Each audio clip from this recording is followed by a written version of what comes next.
اور ان میں وہ نشانیاں دیکھ لیں جو میں نے دیکھی ہیں تو وہ انہیں قتل کرنے کی کوشش کریں گے۔ یہ تمہارا بھتیجا نبی ہے، اس کی بہت شان ہے، ان کی شان کے بارے میں ہم اپنی کتابوں میں بھی لکھا ہوا پاتے ہیں اور ہم نے اپنے باپ داداؤں سے بھی بہت کچھ سن رکھا ہے۔ میں نے یہ نصیحت کر کے اپنا فرض پورا کر دیا ہے اور انہیں واپس لے جانا تمہاری ذمہ داری ہے۔ ابو طالب بحیرہ کی باتیں سن کر خوف زدہ ہو گئے، آپ کو لے کر مکہ واپس آ گئے۔ اس واقعے کے وقت آپ کی عمر 9 سال تھی۔ اس عمر کے لڑکے عام طور پر کھیل کود میں ضرور حصہ لیتے ہیں۔ ان کھیلوں میں خراب اور گندے کھیل بھی ہوتے ہیں۔ اللہ تعالیٰ نے آپ کو اس سلسلے میں بھی بالکل محفوظ رکھا تھا۔ جاہلیت کے زمانے میں عرب جن برائیوں میں جکڑے ہوئے تھے ان برائیوں سے بھی اللہ تعالیٰ نے آپ کی حفاظت فرمائی۔ ایک واقعہ آپ نے خود بیان فرمایا۔ ایک قریشی لڑکا مکے کے بالائی حصے میں اپنی بکریاں لیے میرے ساتھ تھا۔ میں نے اس سے کہا کہ تم ذرا میری بکریوں کا دھیان رکھو تاکہ میں قصہ کوئی کی مجلس میں شریک ہو سکوں۔ وہاں سب لڑکے جاتے ہیں۔ اس لڑکے نے کہا اچھا۔ اس کے بعد میں روانہ ہو گیا۔ میں مکے کے ایک مکان میں داخل ہوا تو مجھے گانے اور باجے کی آواز سنائی دی۔ میں نے لوگوں سے پوچھا یہ کیا ہو رہا ہے؟ مجھے بتایا گیا کہ ایک قریشی کی فلاں شخص کی بیٹی سے شادی ہو رہی ہے۔ میں نے اس طرف توجہ ہی دی تھی کہ میری آنکھیں نیند سے جھکنے لگیں، یہاں تک کہ میں سو گیا۔ پھر میری آنکھ اس وقت کھلی جب دھوپ مجھ پر پڑی۔ میں واپس اس لڑکے کے پاس پہنچا تو اس نے پوچھا تم نے وہاں جا کر کیا کیا؟ میں نے اسے واقعہ سنا دیا۔ دوسری رات پھر ایسا ہی ہوا۔ مطلب یہ کہ قریش کی لغو مجلسوں سے اللہ تعالیٰ نے آپ کو محفوظ رکھا۔ قریش کے ایک بت کا نام بوانا تھا۔ قریش ہر سال اس کے پاس حاضری دیا کرتے تھے، اس کی بے حد عزت کرتے تھے، اس کے پاس قربانی کا جانور ذبح کرتے، سر منڈاتے، سارا دن اس کے پاس اعتکاف کرتے۔ ابو طالب بھی اپنی قوم کے ساتھ اس بت کے پاس حاضری دیتے۔ اس موقع کو قریش عید کی طرح مناتے تھے۔ ابو طالب نے نبی کریم صلی اللہ علیہ وسلم سے کہا بھتیجے آپ بھی ہمارے ساتھ عید میں شریک ہوں۔ آپ نے انکار فرما دیا۔ ابو طالب ہر سال آپ کو شریک ہونے کے لیے کہتے رہے لیکن آپ ہر بار انکار ہی کرتے رہے۔ آخر ایک بار ابو طالب کو غصہ آ گیا۔ آپ کی پھوپھیوں کو بھی آپ پر بے تحاشا غصہ آیا۔ وہ آپ سے بولیں تم ہمارے معبودوں سے اس طرح بچتے ہو اور پرہیز کرتے ہو، ہمیں ڈر ہے کہ تمہیں کوئی نقصان نہ پہنچے۔ انہوں نے یہ بھی کہا محمد آخر تم عید میں کیوں نہیں شریک ہوتے؟ ان کی باتوں سے تنگ آ کر آپ ان کے پاس سے اٹھ کر کہیں دور چلے گئے۔ اس بارے میں آپ فرماتے ہیں میں جب بھی بوانا یا کسی اور بت کے نزدیک ہوا میرے سامنے ایک سفید رنگ کا بہت قداور آدمی ظاہر ہوا۔ اس نے ہر بار مجھ سے یہی کہا محمد پیچھے ہٹو، اس کو چھونا نہیں۔ خانہ کعبہ میں تانبے کے 2 بت تھے، ان کے نام اصاف اور نائلہ تھے۔ طواف کرتے وقت مشرک برکت حاصل کرنے کے لیے ان کو چھوا کرتے تھے۔ حضرت زید بن حارثہ رضی اللہ عنہ فرماتے ہیں ایک مرتبہ آپ صلی اللہ علیہ وسلم بیت اللہ کا طواف کر رہے تھے، میں بھی آپ کے ساتھ تھا۔ جب میں طواف کے دوران ان بتوں کے پاس سے گزرا تو میں نے بھی ان کو چھوا۔ نبی پاک صلی اللہ علیہ وسلم نے فوراً فرمایا ان کو ہاتھ مت لگاؤ۔ اس کے بعد ہم طواف کرتے رہے۔ میں نے سوچا ایک بار پھر بتوں کو چھونے کی کوشش کروں گا تاکہ پتہ تو چلے ان کو چھونے سے کیا ہوتا ہے اور آپ نے کس لیے مجھے روکا ہے۔ چنانچہ میں نے ان کو پھر چھو لیا۔ تب آپ نے سخت لہجے میں فرمایا کیا میں نے تمہیں ان کو چھونے سے منع نہیں کیا تھا؟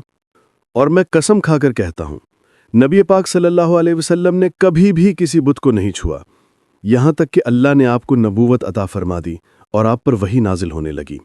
اسی طرح اللہ تعالیٰ حرام چیزوں سے بھی آپ کی حفاظت فرماتے تھے۔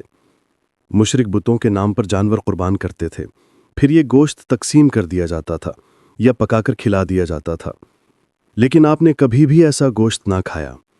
خود آپ نے ایک بار ارشاد فرمایا میں نے کبھی کوئی ایسی چیز نہیں چکھی جو بتوں کے نام پر ذبح کی گئی ہو، یہاں تک کہ اللہ تعالیٰ نے مجھے نبوت عطا کر دی۔ اسی طرح آپ سے پوچھا گیا کہ آپ نے بچپن میں کبھی بت پرستی کی؟ آپ نے ارشاد فرمایا نہیں۔ آپ سے پھر پوچھا گیا آپ نے کبھی شراب پی؟ جواب میں ارشاد فرمایا نہیں، حالانکہ اس وقت مجھے معلوم نہیں تھا کہ کتاب اللہ کیا ہے اور ایمان یعنی تفصیل کیا ہے۔ آپ صلی اللہ علیہ وسلم کے علاوہ بھی اس زمانے میں کچھ لوگ تھے جو جانوروں کے نام پر ذبح کیا گیا گوشت نہیں کھاتے تھے اور شراب کو ہاتھ نہیں لگاتے تھے۔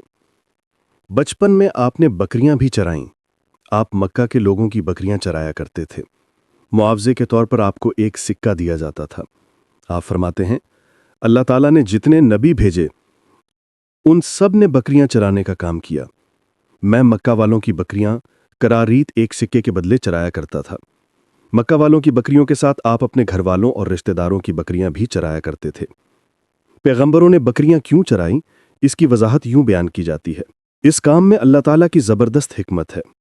بکری کمزور جانور ہے، لہٰذا جو شخص بکریاں چراتا ہے اس میں قدرتی طور پر نرمی، محبت اور انکساری کا جذبہ پیدا ہو جاتا ہے۔ ہر کام اور پیشے کی کچھ خصوصیات ہوتی ہیں۔ مثلاً قصاب کے دل میں سختی ہوتی ہے، لوہار جفا کش ہوتا ہے، مالی نازک طبع ہوتا ہے۔ اب جو شخص بکری نہ چراتا رہا، جب وہ مخلوق کی تربیت کا کام شروع کرے گا تو اس کی طبیعت میں سے گرمی اور سختی نکل چکی ہوتی ہے۔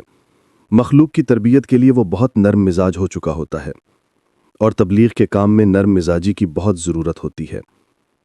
عربوں میں ایک شخص بدر بن معشر غفاری تھا۔ یہ اقاز کے میلے میں بیٹھا کرتا تھا، لوگوں کے سامنے اپنی بہادری کے قصے سنایا کرتا تھا، اپنی بڑائیاں بیان کرتا تھا۔ ایک دن اس نے پیر پھیلا کر اور گردن اکڑا کر کہا، میں عربوں میں سے سب سے زیادہ عزت دار ہوں، اور اگر کوئی خیال کرتا ہے کہ وہ زیادہ عزت والا ہے تو تلوار کے زور پہ یہ بات ثابت کر دکھائے۔ اس کے یہ بڑے بول سن کر ایک شخص کو غصہ آ گیا۔ وہ اچانک اس پر جھپٹا اور اس کے گھٹنے پر تلوار دے ماری۔ اس کا گھٹنا کٹ گیا۔ یہ بھی کہا جاتا ہے کہ گھٹنا صرف زخمی ہوا تھا۔ اس پر دونوں کے قبیلے آپس میں لڑ پڑے۔ ان میں جنگ شروع ہو گئی۔ اس لڑائی کو فجار کی پہلی لڑائی کہا جاتا ہے۔ اس وقت آپ صلی اللہ علیہ وسلم کی عمر 10 سال تھی۔ سیرت النبی کی اگلی قسط جلد حاصل کرنے کے لیے ریئیکٹ کریں۔ فجار کی ایک اور لڑائی بنو عامر کی ایک عورت کی وجہ سے ہوئی۔ اس میں بنو عامر بنو کنانہ سے لڑے، کیونکہ کنانہ کے ایک نوجوان نے اس قبیلے کی کسی عورت کو چھیڑا تھا۔ فجار کی تیسری لڑائی بھی بنو عامر اور بنو کنانہ کے درمیان ہوئی۔ یہ لڑائی قرض کی ادائیگی کے سلسلے میں ہوئی۔ ان فجار کی تینوں لڑائیوں میں نبی پاک صلی اللہ علیہ وسلم نے کوئی حصہ نہیں لیا۔ البتہ فجار کی چوتھی لڑائی میں آپ صلی اللہ علیہ وسلم نے شرکت فرمائی تھی۔ عربوں کے ہاں 4 مہینے ایسے تھے کہ ان میں کسی کا خون بہانا جائز نہیں تھا۔ یہ مہینے ذی القعدہ، ذی الحج، محرم اور رجب تھے۔ یہ لڑائیاں چونکہ حرمت کے مہینوں میں ہوئیں، اس لیے ان کا نام فجار کی لڑائیاں رکھا گیا۔ فجار کا معنی ہے گناہ، یعنی یہ لڑائیاں ان کا گناہ تھا۔ چوتھی لڑائی جس میں نبی کریم صلی اللہ علیہ وسلم نے بھی حصہ لیا، اس کا نام فجار بر ہے۔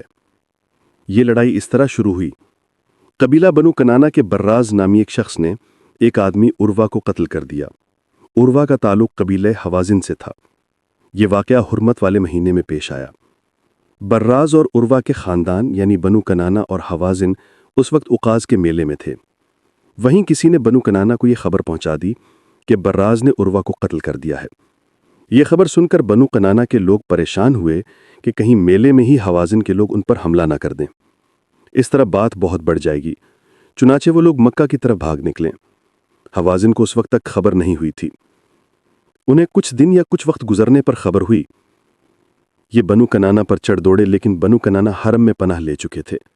عربوں میں حرم کے اندر خون بہانا حرام تھا، اس لیے حوازن رک گئے۔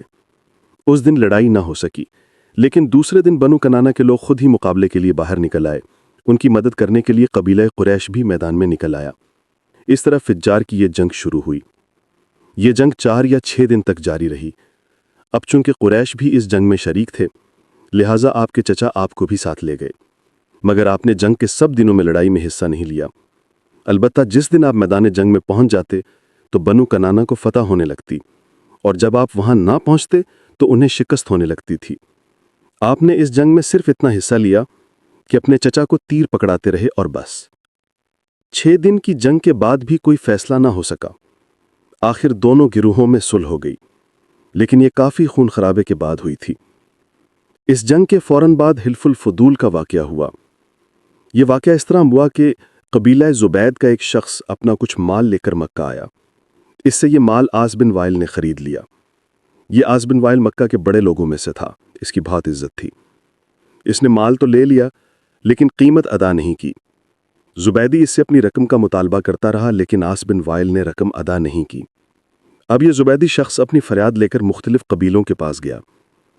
ان سب کو بتایا کہ عاص بن وائل نے اس پر ظلم کیا ہے، لہٰذا اس کی رقم دلوائی جائے۔ اب چونکہ آس مکہ کے بڑے لوگوں میں سے تھا، اس لیے ان سب لوگوں نے آس کے خلاف اس کی مدد کرنے سے انکار کر دیا، الٹا اسے ڈانٹ ڈپٹ کر واپس بھیج دیا۔ جب زبیدی نے ان لوگوں کی یہ حالت دیکھی تو دوسرے دن صبح سویرے وہ ابو قیس نامی پہاڑی پر چڑھ گیا۔ قریش ابھی اپنے گھروں میں ہی تھے۔ اوپر چڑھ کر اس نے بلند آواز سے چند شعر پڑھے، جن کا خلاصہ یہ ہے: اے فہر کی اولاد، ایک مظلوم کی مدد کرو جو اپنے وطن سے دور ہے اور جس کی تمام پونجی اس وقت مکہ کے اندر ہی ہے۔ اس زبیدی شخص کی یہ فریاد آپ صلی اللہ علیہ وسلم کے چچا زبیر بن عبد المطلب نے سن لی۔ ان پر بہت اثر ہوا۔ انہوں نے عبداللہ بن جدعان کو ساتھ لیا اور اس آدمی کی مدد کے لیے اٹھ کھڑے ہوئے۔ پھر ان کے ساتھ بنو ہاشم، بنو زہرہ اور بنو اسد کے لوگ بھی شامل ہو گئے۔ یہ سب عبداللہ بن جدعان کے گھر جمع ہوئے۔ یہاں ان سب کو کھانا کھلایا گیا۔ اس کے بعد ان سب سے خدا کے نام پر حلف لیا گیا۔ حلف کے الفاظ یہ تھے: ہم ہمیشہ مظلوم کا ساتھ دیتے رہیں گے اور اس کا حق اسے دلاتے رہیں گے۔ اس حلف کا نام حلف الفضول رکھا گیا۔ اس عہد اور حلف کے موقع پر اللہ کے رسول صلی اللہ علیہ وسلم بھی قریش کے ساتھ موجود تھے۔